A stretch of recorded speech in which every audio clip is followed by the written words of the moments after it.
and welcome to Connect. I'm Beth Atkinson, and I'm all about connecting people to people and people to resources and ideas. I'm a Vistage Master Chair. I lead a number of CEO peer advisor groups in Orange County. The topic that comes up around our table is how to utilize technology to optimize our business. I'm thrilled to have as our guest on Connect, Dave Nelson. Dave Nelson is president of Dialogue Consulting Group, a boutique consulting firm that specializes in helping senior executives develop strategies to enhance conversations with their most important internal and external customers using proven social networking, social media, and internet communication tools. Dave writes a monthly column for TEQ magazine and does a 2-hour biweekly radio show with host Ron Morris on Money Radio 1360. In 2005, Dave founded social media pioneer TalkShoe, introducing the world to live interactive podcasting. During his past 15 years in startups, he raised more than $70 million in federal, angel investor, and venture capital financing. Dave is all about technology and how it can make business and your life better. Welcome, Dave. So, Dave, what's hot in technology today? Beth, it's great to be here. And the quick answer is it's artificial intelligence, AI.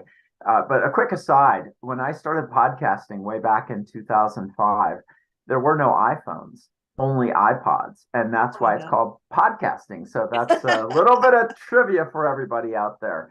Let's talk about large language models, generative AI, what most people probably know as ChatGPT from the OpenAI Foundation, or the brand spanking new Copilot from Microsoft.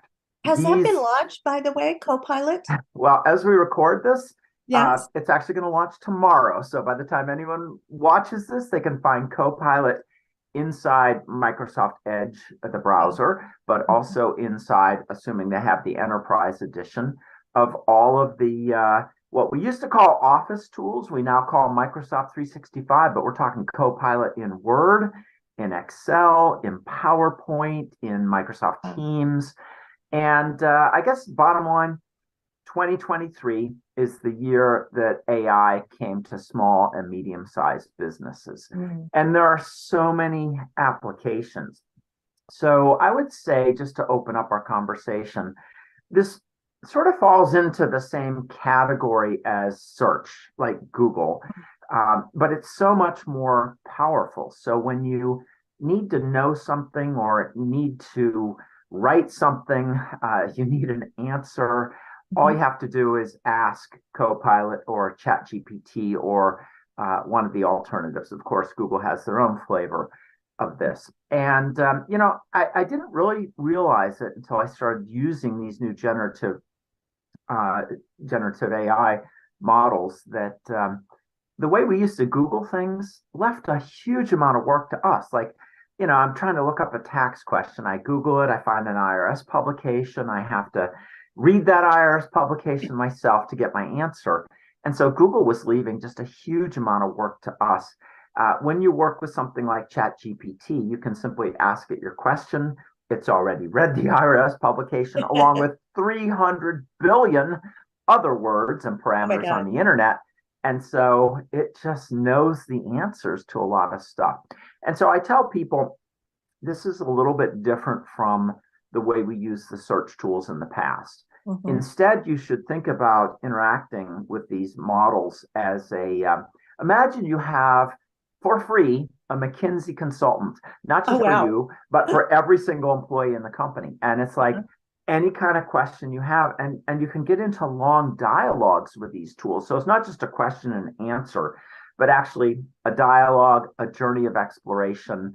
You can ask it to do things for you. It's a really good writer in 100 human languages, but also in 100 computer programming languages. And so it's all about starting to explore purely for the productivity benefits, how we start to incorporate ChatGPT, Copilot, etc., into our business processes. It's a super exciting year, a year of a tremendous amount of business change.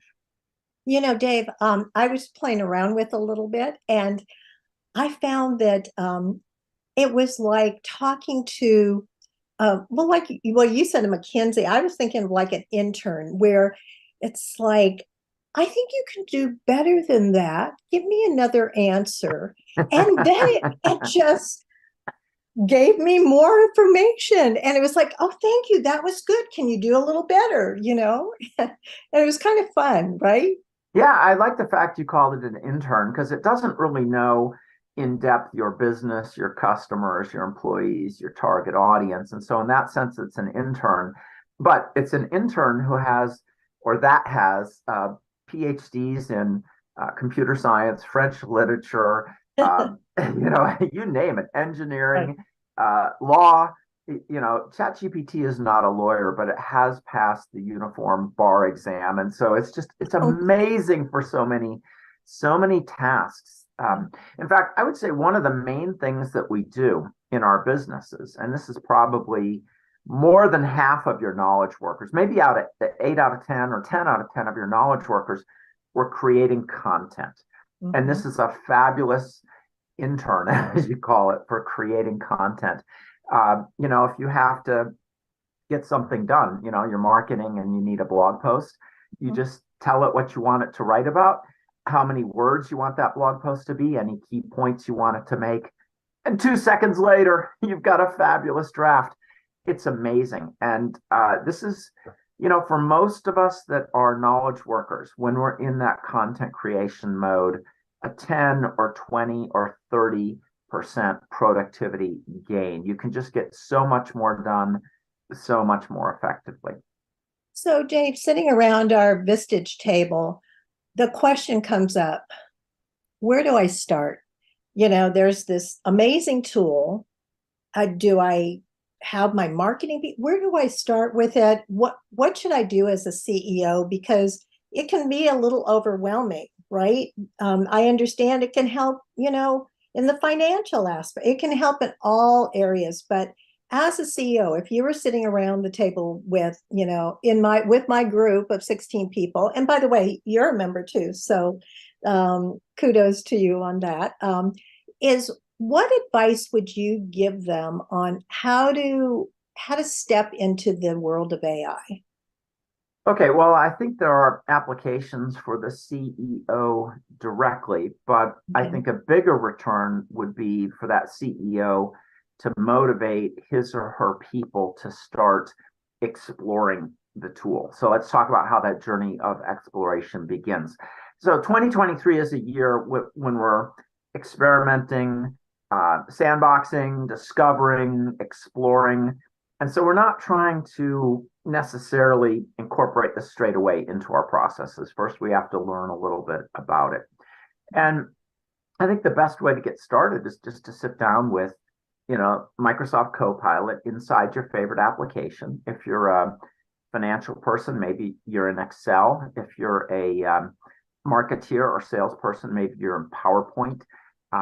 Just get Copilot inside your favorite application, or fire up ChatGPT in a browser or on your smartphone. There's a great app on the smartphone. In fact, on the smartphone, you can literally talk to it. So it has a full audio Yeah. interface. It can do image generation for you. So in some ways, this is most fun to play with on a smartphone. And so if it's the OpenAI Foundation tool, ChatGPT, go to chat.openai.com, create your account, and sign in. And guess what? The learning curve to use this technology is essentially zero because we already know how to chat. So it's more, what do we chat about? And I would just start my conversation with it by describing a little bit about, my job function, Mhm. the name of my company. Now, remember, it's already been to your website. So once you name your company and you tell Right. it your job function, and then maybe just ask it a simple question like, how can you help me? Or how can AI help my business and my job function right now? And just begin that dialogue with it. And philosophically, it's just as if you're talking to a super smart consultant. That's So just what I was going to say. It sounds like you're sitting across the table from that McKinsey consultant and just say, how can I utilize you to make my job more efficient and effective, right? Right. And literally, if I have my phone, I'm going to click Uh-huh. the ChatGPT, and there's ChatGPT. Sorry, that's Okay. sort of bleeding out there. I can't Yeah, really yeah. show it, but there's a little headphone icon, and you click the headphone icon and just start talking to it, or type away as you like. Mhm. Um, we're exploring, we're experimenting, we're discovering. So let's just start there and start to see what it can do. And one piece of advice I give people is be ridiculously specific. And Oh, so, for example, the other day I was trying to solve a issue with my website. My homepage wasn't serving correctly, mhm. and even though I called tech support for my vendor, GoDaddy, and GoDaddy generally has very good support, and they very quickly escalated me from tier 1 to tier 2. The Mhm. problem is my website is hosted by GoDaddy, but it uses WordPress as its platform, its Mhm. content management system. But on top of that, I'm using something called Divi, D-I-V-I. Now, what's the chance I can find a tech support person that knows GoDaddy hosting, WordPress CMS, and Divi building block tool, let alone the issue I'm having? And so I actually did spend about an hour with GoDaddy support before they said, we're going to have to escalate this to tier 3 and we'll get back to you on email. That was when it occurred to me, oh, I should go ask my new best buddy, ChatGPT. And again, I was ridiculously specific, not Uh-huh. just GoDaddy and WordPress and Divi, but exactly the problem I was having. And it came back with, okay, here's 7 things to try. Oh my And guess gosh. guess what? The first one fixed it. And so I think I have now resolved I'm never going to call tech support again if I'm having any kind of complicated problem. Just be ridiculously specific, because ChatGPT or Copilot, they know. Amazing. And what I mean, what I'm hearing is a in a nanosecond you had resolution to your problem. Well, technically, it was 2 seconds, Beth. Well, 2 seconds. I mean, what a time saver versus Right. we'll send you an Productivity. email. Productivity. Right. Exactly. Oh my gosh. Oh, that's great. Wow. Any other thoughts or when on the co-pilot, so I do have all of that. So when is it pretty easy? Is there a little button that says co-pilot or okay? Yeah, Okay. there is. And so if you're in the Microsoft Mhm. Edge browser, Okay. which is their search engine, Bing, by the way, Bing had like a 3% market share and Google had a 92% market share. Microsoft has licensed the technology from the OpenAI Foundation. So whether we're talking ChatGPT or the Copilot, we're really talking about the same technology at the Right. core. Now it's been trained on different data sets, and it's guardrailed in slightly different ways, and it answers in slightly different ways, but you're essentially using the same technology either way. $13 billion Microsoft has invested in just Well, in licensing from OpenAI Foundation. So you'll find when you go to the upper right corner of Microsoft Edge, there's a neat little, probably can't quite do it, but a neat little icon that represents your Copilot. When you click it, the cool thing about the Edge browser is it opens up into a split screen mode. And on one side, you've got your chat buddy. And on the other mhm. side, you've got the web search. Document. And often, as you're chatting about something, it shows you the sources it's drawing from, and you can click and get to them immediately. So I love what Microsoft has done from a user interface perspective. So just whichever Microsoft 365 app you're using, look for that Copilot, click that, and it will be at the ready. Excuse me.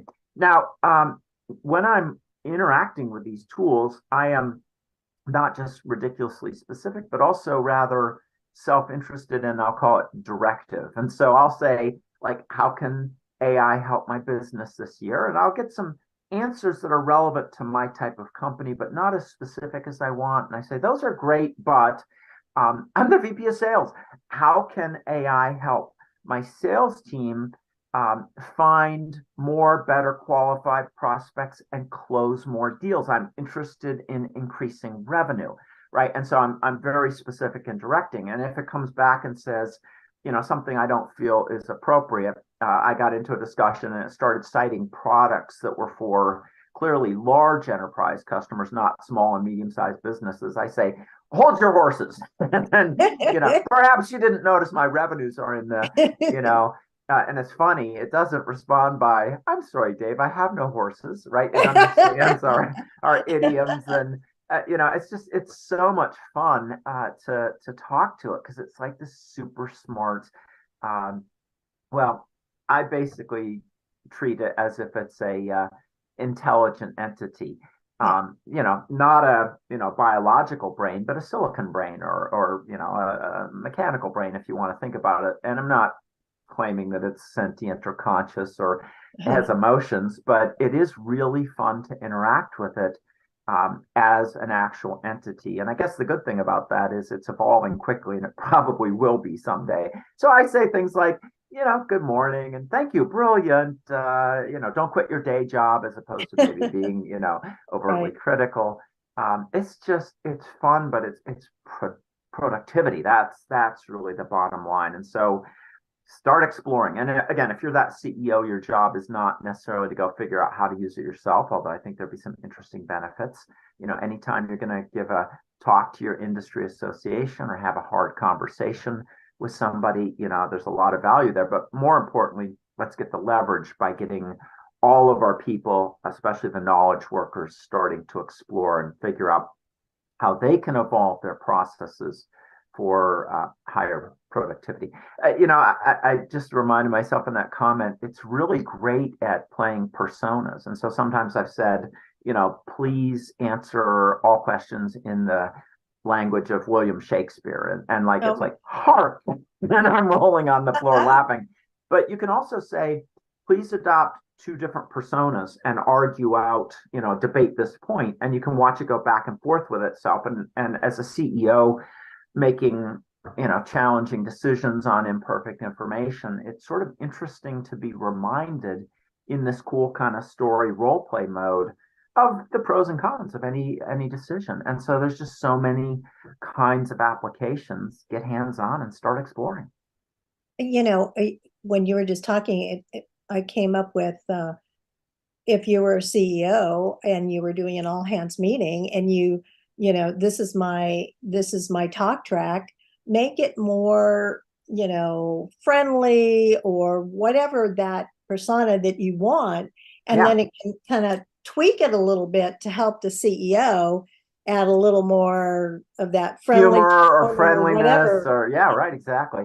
One of the interesting examples there, Beth, is I met a Vistage member who had been involved in a project that had failed, and so they're doing lessons learned, good best practice, post-mortem or postpartum, as you might call it. Debrief. Yeah, exactly. And so she'd written it up, and the first person that she gave it to review said, this comes across as like really defensive. So she just took her draft, gave it back to ChatGPT, said, please redraft this in a way that is less defensive. 2 seconds later, you're done. And so it's really great at that kind of redrafting. I would be remiss if I didn't mention one point. ChatGPT can make mistakes. It doesn't know your target audience. Sometimes it gives you more than what you need. And so you always have to take whatever it gives you as a first draft. And, you have to maintain the oversight, be the editor. But I would point out that, the first draft is what takes humans a huge amount of time. And that editor function, frankly, is a higher value use of your brain. And so do make sure you're maintaining the oversight, fact checking. It is not perfect. I mean, we're talking about technology that we've been hands-on with for less than a year, and it will get better and better. But AI, any form of AI, has no liability for its creations. You do. And so make sure trust but verify. That's a great way to put it. Exactly. Trust but verify is what you should be doing anyways, with all your employees, with all your critical, right. Exactly. So trust but verify. Well said, Beth. I've heard the word hallucinate, that it hallucinates. So can you say a little bit about that? It's sort of funny, and this only happens maybe less than 1% of the time, but this technology is relatively creative. Mm. And I mean, it operates in much the same way the human brain does. And so we've never had technology before that was, I would call it non-deterministic. You can ask it the same exact thing twice, and you'll get a different image generated, or you'll get, slightly different text drafted. So it is relatively creative. And when it does something creative that is of value, we say, cool. When it does something that's creative, that's not of value, like it makes stuff up, we say it's hallucinating. And so we do have to provide that oversight. Doesn't happen very often, but sometimes it tries to tell you stuff that just is not true. Now, one of the things I love about the Microsoft user interface in Microsoft Edge is every time you're chatting with Copilot, it also is citing its sources, so you can do like a quick one click and do verification that way. So Microsoft is doing some very interesting things on this base technology that they've licensed from the OpenAI Foundation. But trust but verify, and I think we'll see less and less, we'll say, negative creativity, aka hallucination, and more positive creativity as this technology evolves. That's great. Any final thoughts? Your website, we're going to include that in our data. Any additional final closing thoughts for our folks? I'm going to steal a page from Nike, just 3 words. With respect to generative AI, just do it, right? Go out and get hands-on, start exploring. You already have the skills to chat, and the free version, the basic version, at least from the OpenAI Foundation, is free. Actually, even the premium version is $20 a month, or up your license inside Microsoft 365 and start using it. Just do it. Just do it. I love it. Thank you so much for your time on Connect. Appreciate it. And just do it. All right. Thanks, Beth. Take care.